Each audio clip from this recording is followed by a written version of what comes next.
Hey you guys, welcome back. So guess what I have here? I have an Amare Knives Field Bro.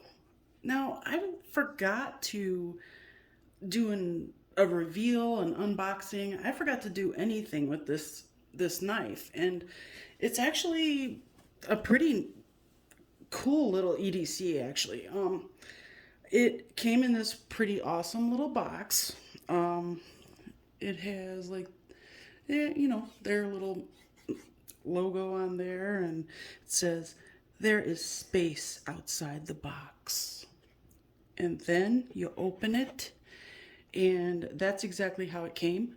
So, usually it comes in a bag, or there's like a rag, or, you know, even a plastic bag that the knife is in, or something like that. But that's okay.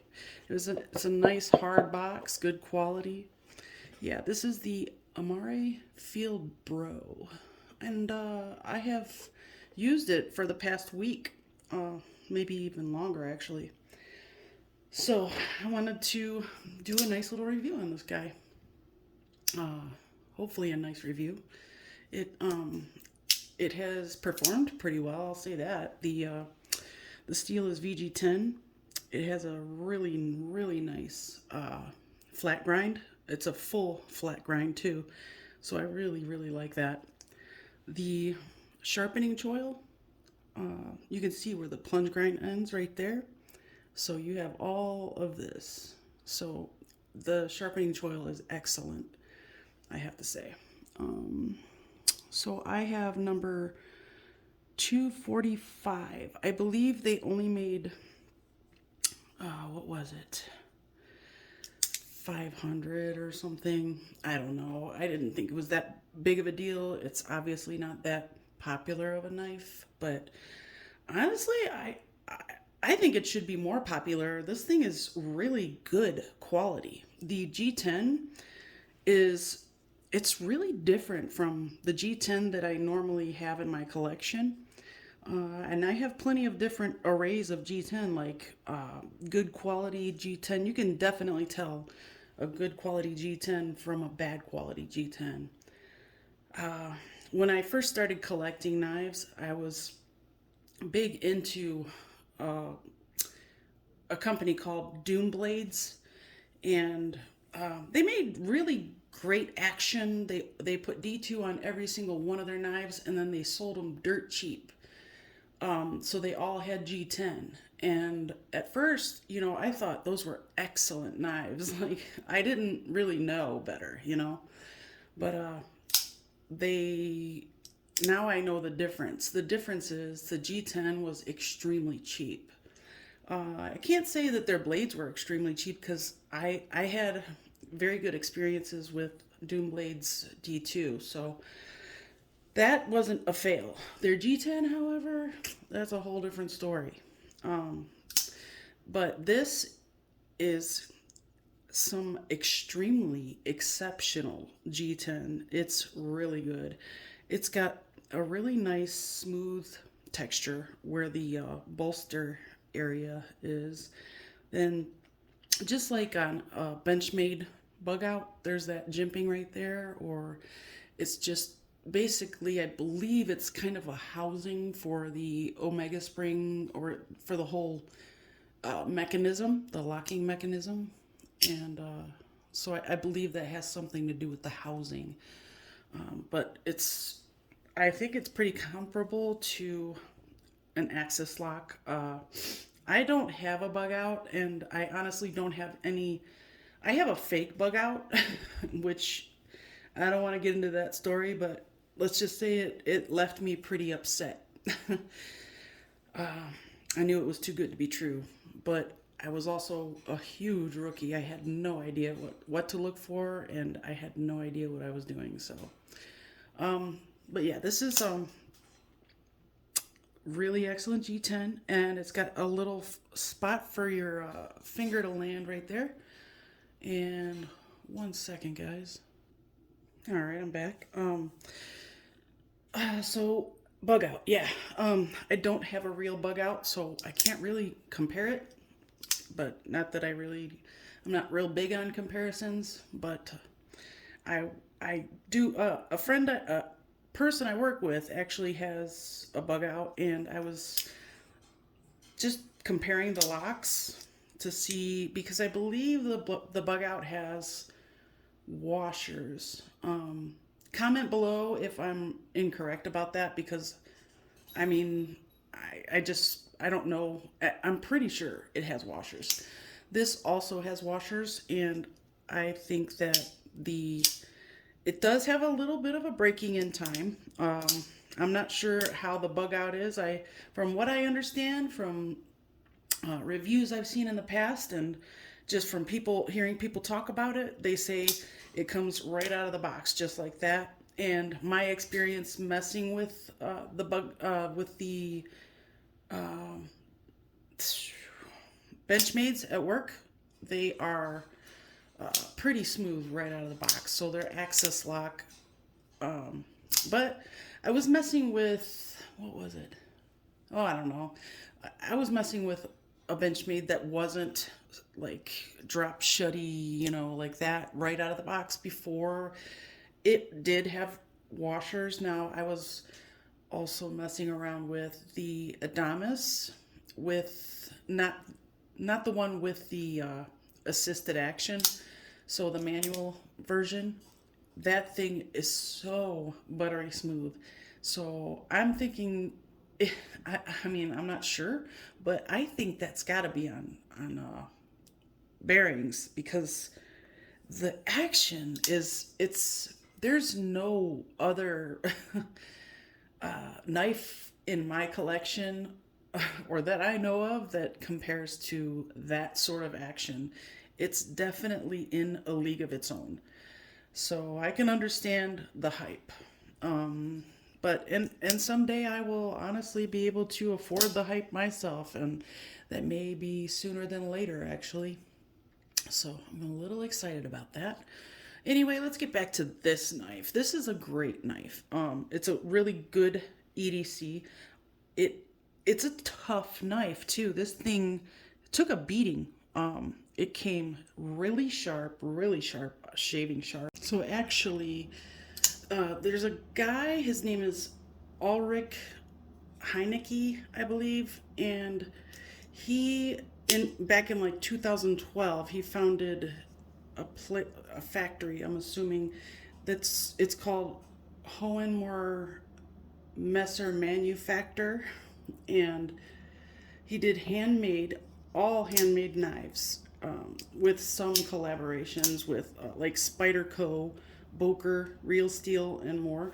Like he had them produce his like mass produce, I guess. But I'm pretty sure he only put out a specific number of each model. So this is my first model, and it's not going to be my last because I've found love for this brand already. I think, I mean, I can't believe these people aren't more well known. So I guess how they started to get more well known is let me fix my camera so you guys aren't looking at blurriness. I hope that's better. Um, let's see. Yeah. So okay. So yeah. So he was the blacksmith. He made every one of his knives by himself, by hand, and so this all started. He had a passion for it, I guess, and he founded the Messer Manufacture. I'm assuming that is maybe a German name for some kind of factory, and yeah. But this was a collaboration with Real Steel. They basically mass produced these or produced the amount he asked them to, and they went in on it together. Um, so yeah, I forgot to continue about the G10 though, you guys. It's got this really uh, great texture right here, and at first it's actually pretty rough, and it may tear up the pants pocket a little bit, but it actually softens up pretty quickly. So I thought that was kind of strange, but really cool because you get a really good bite on the pants at first, and it's kind of like, uh oh, I'm gonna ruin a couple pairs of pants. But the it wears down really quickly, that initial roughness. But I have been using this pretty often. I think I may have put a short out or a couple of pictures on Instagram, but that's as far as I've gone with this so far. And I would definitely recommend this, you guys. You can go to Discount Cutlery. They sell a lot more models made by Amare Knives.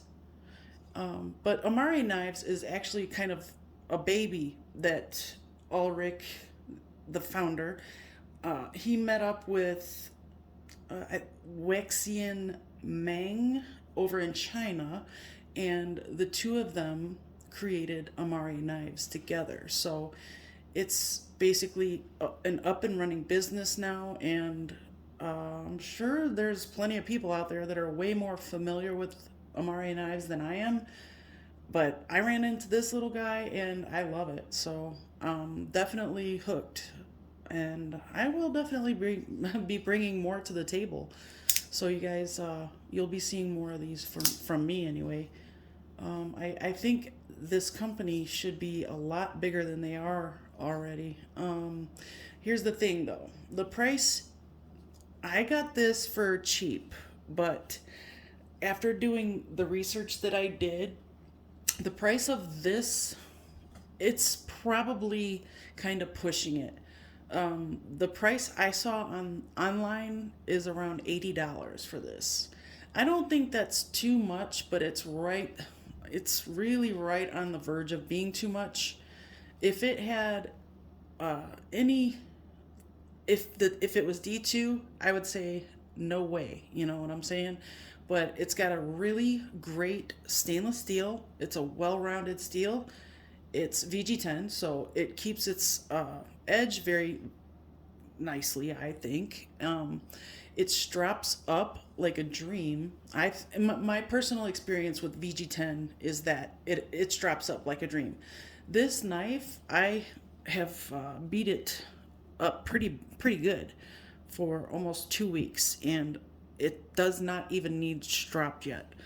I don't think it's shaving sharp anymore, but not quite, not really. But it's a great knife. I mean, it's still sharp. It's got its skin.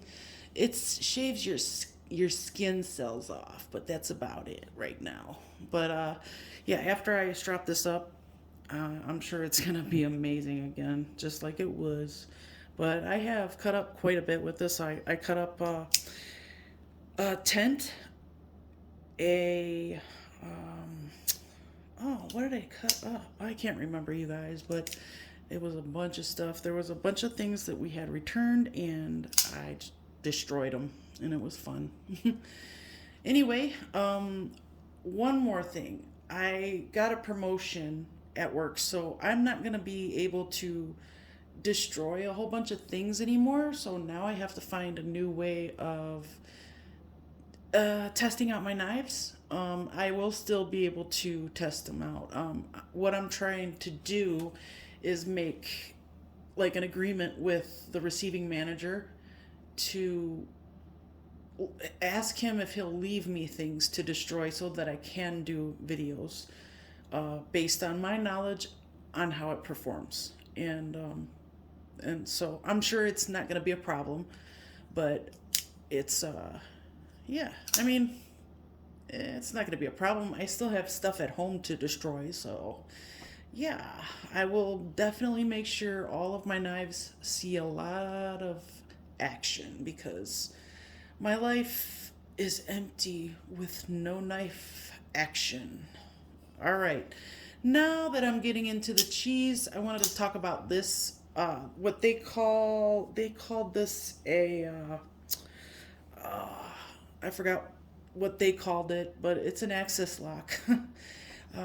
everybody has their name for the Axis lock though, because when they created this lock, there was still a patent on the name Axis lock, I think. So, but either way, it's just they call it a slide lock, which I think is actually kind of cool. I think slide lock is a way better name for it. I prefer my lock to be called the slide lock. I think it's cool. Yeah, they definitely thought up some great. Like the name of this knife is the Field Bro. I think that's cool because it's gonna be your brother in the field, man. So, it's a pretty clever little thing they have going on, and I like it. I like it a lot. I love the company moniker. I love the dragonfly type of thing. It's kind of like their mascot in the way that the butterfly is Benchmade's. So they have their own little thing going on, like Spyderco has a little bug, or a spider, and so on and so forth. I like the fact that they chose dragonfly, and the more I look into this company, I'm sure the more I'm gonna find out, and I'm gonna find out why they chose the dragonfly, and I'm hoping to give you guys some more information on this company and where they came up with the idea to use the dragonfly on the next time I review one of their knives. I'm really looking forward to. I haven't ordered one yet, but I am looking forward to it, and I will definitely do a box opening and a reveal next time I get one of their knives. So that way you guys don't miss out on the initial reaction and the initial rundown, because I usually like to show you guys when I can if it is shaving sharp. Like the Kubies I've been getting lately, and I'm sure you guys have seen, I mean, they're plastered all over YouTube. They're amazing knives. Mine have been coming shaving sharp, and this one did not let me down. So as of right now, I'm a big fan. I'm really, really happy with this knife. So I definitely would give them a shot if you guys want to just Google Amare knives. It's Amare. I bet you would probably like them as well. This knife doesn't just remind me of the Benchmade bug out though. I think this knife is a beast compared to the bug out, to be quite honest with you. I think the bug out is a really cool knife. I just don't see what the hype is, and there's no way I'm buying that knife for $140 when you can squeeze the handle and literally almost get it to touch. I mean, that's just not worth $140 to me. I mean, their base model I think is right around 137 or 140. And I think that color blue is ugly in my opinion. I just don't like the blue ones that everybody puts out like that. What they call Ben blue now, basically. But I think this, I mean, dare I say, is better than the bug out by leaps and bounds. So, yeah. I hope you guys made it to the end. I don't want to keep you on here too long. Oh, I did want to point out the fact this this pocket clip is pretty awesome. They did use dome screws, but they did nest it into the G10, and look at that. Lefties get to use it as well. And I love how they did the lanyard hole for you lanyard lovers out there. You got a nice oval shaped, it's nice elongated oval shape hole that actually doesn't look stupid. I I think they did a very good job with that. And I'm really glad that they included lefties.